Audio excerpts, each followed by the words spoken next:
A genius girl is stumped by her first exam, too low, and she might fail, too high, and she'll be pushed too hard. Seeing a poor student's confidence, she thinks the test is just too easy. She decides to aim for a 95. That should get her in smoothly. Later, her maid worries she failed, but she remains completely confident. After all, the questions were simple. With her precise score calculation, she can slack off for the rest of her life. Unexpectedly, the maid says it was hard. The hardest exam in a century. The girl bolts up from her bed, realizing she actually got a high 95. She feels her life is now ruined. She isn't the original owner of this body. Due to a curse of immortality, she is reborn again and again. 53 cycles of rebirth have exposed her to all the world's pain. When she wakes up the 54th time, she is now the useless Princess Lufei. Her biological father ignores her, and she endures her wicked stepmother's bullying. Even the servants look down on her. When the original owner passed away, no one in the family even noticed, but she doesn't care about any of that. She just wants to rest in this life. Just as she's falling asleep, the wicked stepmother bursts in. She starts with a barrage of insults, demanding Lu Fei bow to her. She's truly annoyed. She stands up and says, "I'm tired," politely telling her to get lost. The stepmother refuses to back down, calling her uncultured. The girl gives her an impatient look. The stepmother is instantly terrified into silence. She shouts, "This isn't over," and hurriedly runs away. Thinking of her miserable family, and combined with her beauty, how can she possibly slack off? Maybe be a scumbag's mistress, and let him ignore her? She's an expert at that.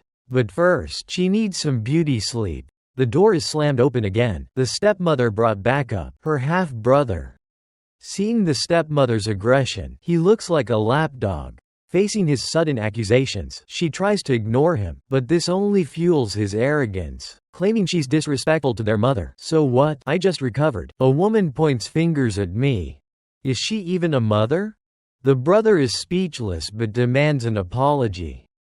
She suggests the woman eat more apples if she likes apologies.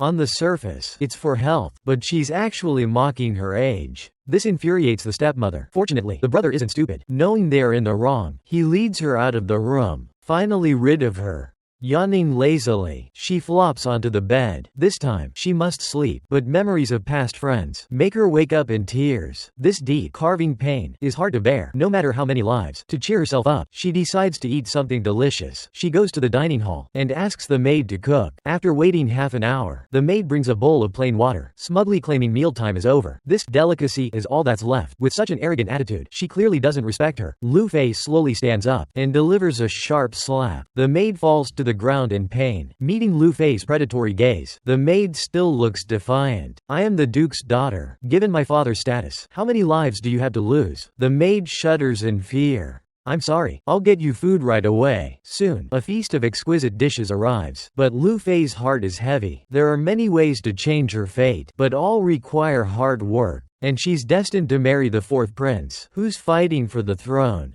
That sounds exhausting. A servant comes to report, saying her father wants to talk. Lu Fei doesn't refuse. She sees this as an opportunity to sever ties with the family. Moments later, in the study, Lu Fei greets her father respectfully. Her calm demeanor piques his curiosity. "You aren't afraid today? Because I've done nothing wrong." Her confidence makes him think she's been possessed, but he doesn't care about that. He only wants peace at home. He doesn't want a repeat of today. Lu Fei is speechless. Knowing the wound is worsening, he still wants to hide it. Seeing her father's anger, Lu Fei shows no fear. Either use medicine to heal the wound, or cut out the rot entirely. As for this, there's no use in staying. "I'm leaving the duchy today. Whether you agree or not, you must admit, I'm not welcome in this house. So, I have to leave." But there was no reply. Lu Fei assumed it was consent. She politely bid farewell. As she walked out, her father never tried to stop her. Lu Fei felt it was a waste. At least he won't hinder her now. Soon, her luggage was packed. Just as she was leaving, she met an unexpected guest, who tried to stop her leaving. "Do you have a better way?"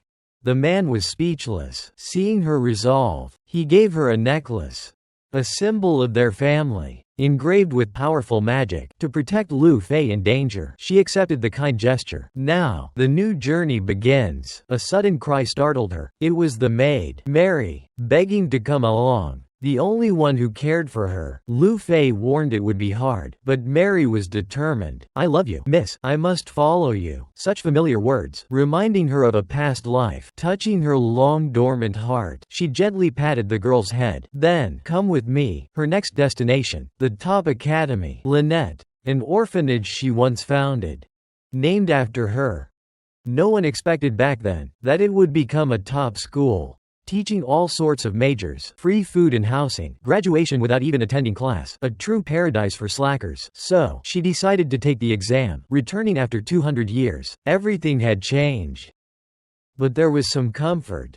Seeing the crowds of candidates, Lu Fei claimed she wasn't nervous, but 200 years had passed. The knowledge was all different. Better safe than sorry. Time to review. She sent Mary back, and headed to the library. After 2.5 hours, she mastered 200 years of knowledge. Then she met a pink-haired noble girl who mocked her for being useless. It was a blatant provocation, but Lu Fei found her cute. Seeing her confidence, she asked a few questions, from history to biology, leaving her questioning her life. These should be easy. Did you even study? The girl exploded in anger. Being told to study by Lu Fei made her fume with rage, but she couldn't fight back, so she left in despair. Because of her confidence, she thought the exam was easy. She didn't know so many failed. Seeing the examiner's shocked face, Lu Fei grew uneasy. When the results came, it was just as she feared. First place with 90 points. She wondered what went wrong. Then the confident pink hair reappeared. Seeing Lu Fei's grim face, she thought she had failed. She bragged about her second place. The examiner tried to warn her, but Lu Fei interrupted. Sorry, I'm just shy. She tried to leave, but the examiner stopped her. She wasn't just the top of the class, but the highest score in history. As the principal praised her, Lu Fei was completely stunned. Her slacker life must be protected. She claimed it was just luck, that she just guessed the answers. The principal was even more impressed. Her answers were too perfect. A once-in-a-lifetime genius. I'll help your talent bloom. Reasoning wouldn't work. She had to be blunt. She wanted to withdraw her application. Despite the principal's pleas, Lu Fei remained firm. As a reincarnating being, her soul was bound by rules. Promises must be kept. She declined the offer again, but seeing his disappointment, Lu Fei felt a bit guilty. He just wanted to keep a talent. He said he would wait for her.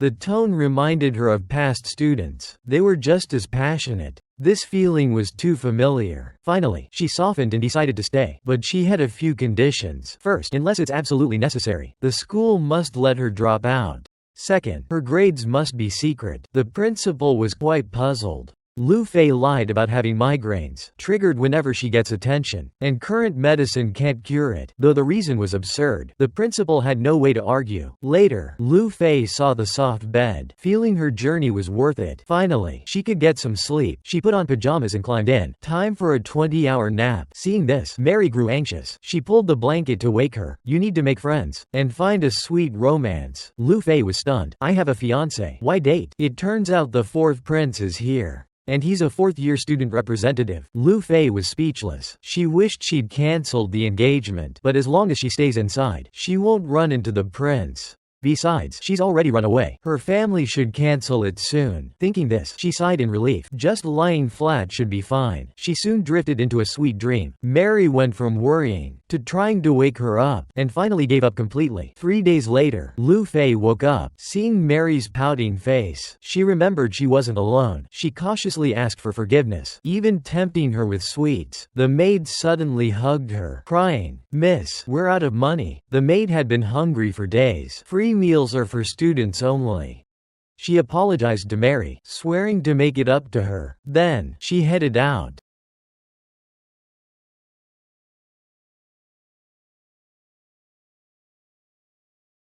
A noble was bullying a commoner. He humiliated her in public, and called her uncultured. Lu Fei didn't want to interfere. These things happen all the time. She couldn't handle every case. Mary asked to help, but the bully's arrogance went too far. Lu Fei couldn't stand it. Her school is not for bullying. So she picked up a pebble, and kicked it forward hard. It hit him right in the head. The red-haired guy started swearing, but when he saw it was Lu Fei, he instantly deflated in fear. But Lu Fei wasn't letting him go. "Don't you know any manners?"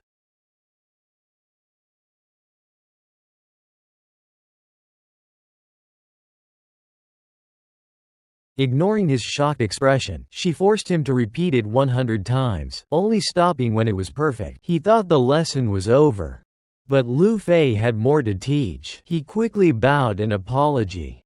Then he sprinted away in terror. Onlookers broke into applause. The girl thanked Lu Fei sincerely. Lu Fei said it wasn't for her, just wanting to teach him manners. This only made the girl more touched. I will always remember this kindness. Why is she misunderstanding me? Even Mary thought she was helping. Being Tsunere, she denied it. She stormed off with her maid. Unbeknownst to her, nearby, two men had seen everything. One was her fiancé, the fourth prince. Elsewhere, the pair arrived at a building. Mary was shocked. "Miss, you're not making money here? This is a casino." Hearing the gamblers' frantic shouts, Mary just wanted to go home, but Lu Fei promised she'd win. It's not about winning or losing.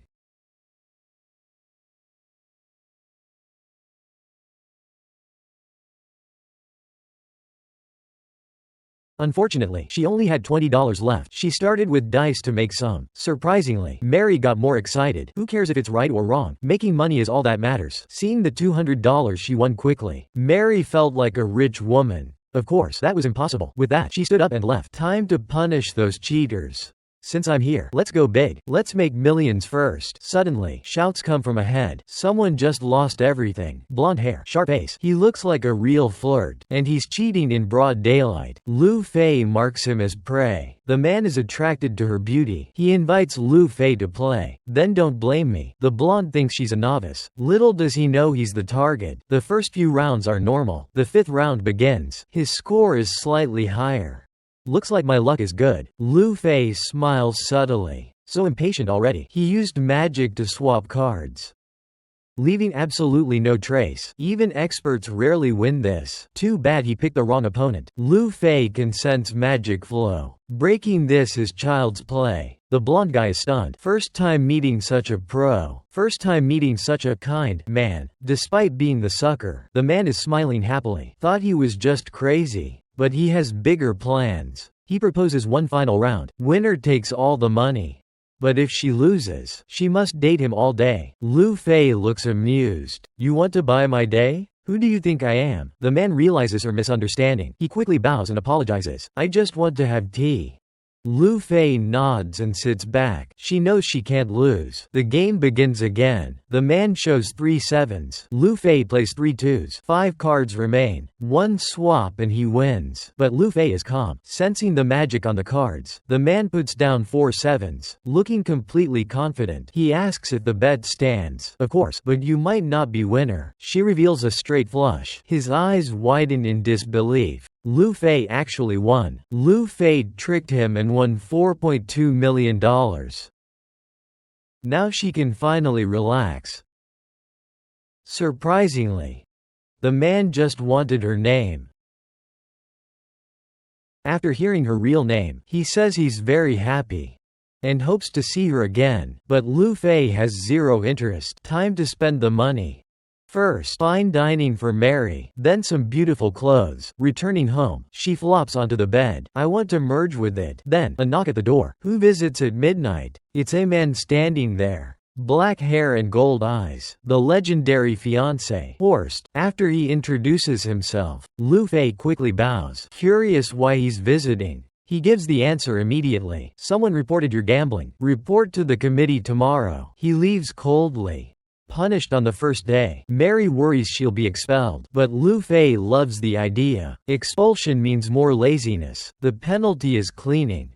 Courtesy of her fiancé. That won't work. Just suspend me instead. Horst admires her morals. I'm actually very honest. Suddenly, his eyes glow. Using the beholder's eye, all lies are revealed. But for the reincarnated Lu Fei, they're just pretty, useless eyes. Anyway, suspension it is. Cleaning is way too tiring. After Lu Fei's efforts, she gets a 5-day suspension. She struggles not to laugh, then rushes home to sleep. 5 days later, she's refreshed. Time to explore the academy. But the old sites are gone. The only trace left is the stone with names. Recalling past lives, she misses lost comrades. Everyone logged out. Only her logging out was special. She reincarnates instantly. So for her, The past life was just a month ago. Remembering the final battle, the central region must be chaotic. She was quite famous back then, but memories won't stop her. This life, she will be lazy. Feeling the gentle breeze, she unknowingly fell asleep again. Suddenly, a familiar voice echoed. She snapped her eyes open. It was that blonde boy. Beautiful lady, glad to see you again. Facing the friend who reported her, Lu Fei didn't want to deal with him. She wondered how he knew it was her. I didn't know at first, but now I am certain. He awkwardly said, don't misunderstand, claiming he is a teacher. Reporting you was for your own good. Cheaters really have thick skin. She turned to leave. Aren't you curious who I am? Isn't it obvious? Blonde hair and advanced magic. It must be Crown Prince The blonde boy scratched his head. Lu Fei didn't care about that. She bowed respectfully and said goodbye. The girl seemed completely unfazed. Why should I be panicked? After living so long, a little prince is easy to handle.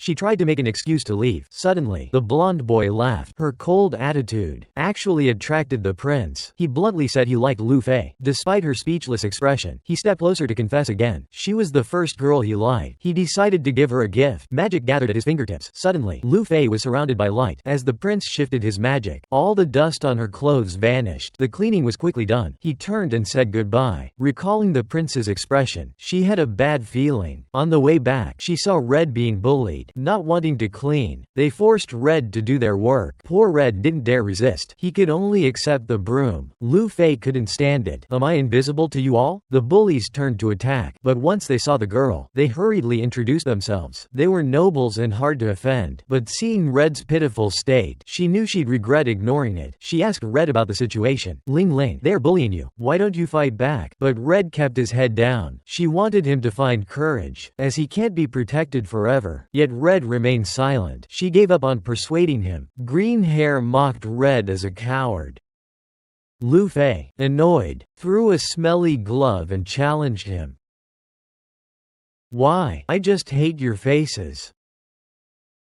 The insult nearly crushed his pride. I'll fight in Red's place. The loser does the cleaning. But Green Hair hesitated. Let's stop the joke here. Princess, please don't insult us. Lu Fei didn't waste words. She casually dropped her coat. No one will be blamed for injuries. Before Green Hair could react, she grabbed Red's broom. If you can hurt me, you win. Seeing her arrogance, Green Hair was furious. He threw a knife at her. Lu Fei simply stepped aside. Then she swept the broom, knocking the man back 50 steps. She hit him on the head. She found his skill lacking. Want to come all together? With her past life martial arts, two kids were easy to handle. Against their rounds of attacks, Lu Fei responded effortlessly. However, her current body was weak. Soon, her legs gave out. As Green Hair prepared to strike, Red suddenly flashed in front of her. Bullying me is one thing, but don't bully a weak girl. Green Hair was stunned. You call this weak? We're fighting this to the end. I'll be your opponent now. He seemed incredibly arrogant. With just your weak self? But to everyone's surprise, Red was actually very strong. Soon, the two were on the ground. Lu Fei didn't hold a grudge. Bring me the first aid kit. She slowly treated their wounds. They wondered why she fought. She didn't plan to explain. She just told them to stop discriminating, though it was likely useless. Red came to thank Lu Fei. His innocent face looked like an animal. She accidentally said, "Little dear." He wondered why she mentioned it. She quickly brushed it off, but Red insisted on repaying her. Lu Fei started to regret it. It felt like another trouble. Seeing his serious expression, I have only one request. Live your life with dignity. I don't know your hardships, but don't leave any regrets. Her words touched his heart. He wiped his tears and thanked her. I will definitely live well. Even when my time is up, I'll always remember your kindness. Finally, it was settled. What a hassle. Just bonding with her bed. Then she got an invitation. It's Sophie from Duke Haynes, inviting Lu Fei to tea. According to the maid's intel, this girl is quite famous. Not only beautiful, but well-born and kind. A top socialite nowadays. But why does Lu Fei care? She told Mary to toss it. She hates this kind of trouble. Better to just log out in bed. Claiming she's sick for now. They can't force her. But miss, you're healthy. Don't be fooled. I'm just a fragile girl. Then, a knock sounds. Sophie's maid has arrived, bringing the official invitation. So annoying. She tried to refuse it, but the maid knelt in terror. Sophie gave a stern order. Failure meant severe punishment. Seeing her terrified face, "That girl does this often. Truly as kind as rumored." She agreed to go. The maid looked up surprised, bowed gratefully and left. Mary wondered why she agreed. To see the talent, of course. This letter is a challenge. Social sabotage with polite words. A true social duel. She's curious. What tricks will that girl use? She picked a dress and left. Stunningly beautiful. Arriving at the banquet hall, she spotted Sophie instantly. As beautiful as they say. And very polite too. Smiling, she greeted Lu Fei. She knew it was a fake smile, but responded politely, warmly leading the way, only to a lonely corner, claiming others couldn't come. Trying to isolate Lu Fei. Both are princesses. After all, Lu Fei is her only rival. If she outshines Lu Fei, she'll feel superior. Mary worried she'd be angry, but she expected it all. Such childish tactics. They're almost laughably cute.